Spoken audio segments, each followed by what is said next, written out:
Hi, everyone, and welcome to this month's blind spot. And today is something I see very often in financial planning practices, especially the successful ones, and that is founder dependency. It's actually quite interesting because obviously no one sets out to build a business that depends entirely on them. Most people start with the intention of building something sustainable, something that can grow beyond them.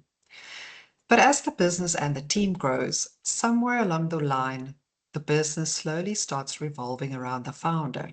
And it happens so gradually that no one really notices.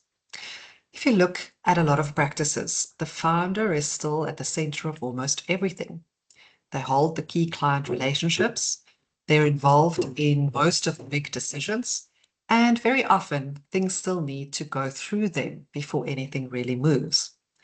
Even in teams that have grown quite nicely, you'll often see the same pattern. A client query comes in, it gets escalated to the founder.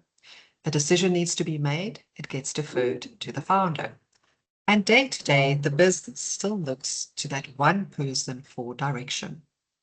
And to be fair, it does make complete sense. Our profession is built on trust, and that trust is usually built by the founder over many years. The clients know them, they trust them, and naturally they want to deal with them.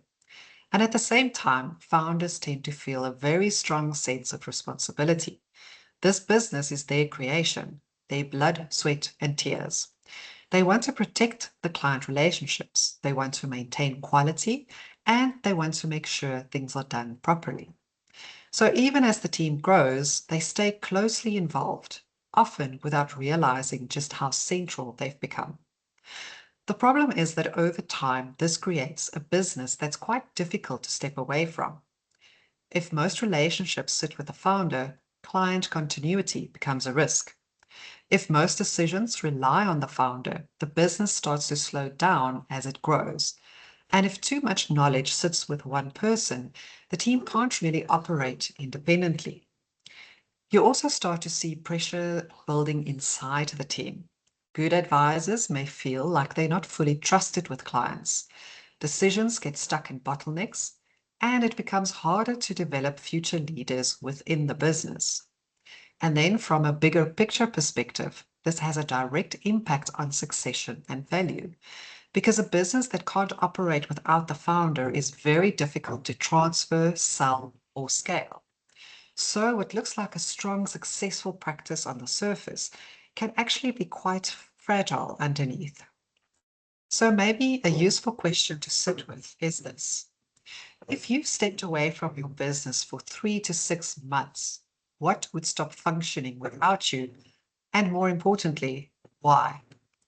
A strong business isn't one where the founder is involved in everything. It's one where the structure allows things to keep working, even when the founder steps back.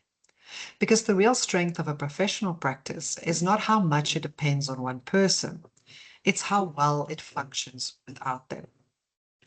Founder dependency doesn't happen overnight. It builds slowly as the business grows and more sits with the founder.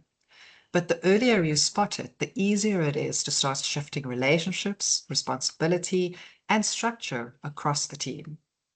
So, if this blind spot resonated with you, it may just be a sign to take a closer look at where your business still depends on you more than it should. Thanks, everyone, and I'll see you again at the next blind spot segment.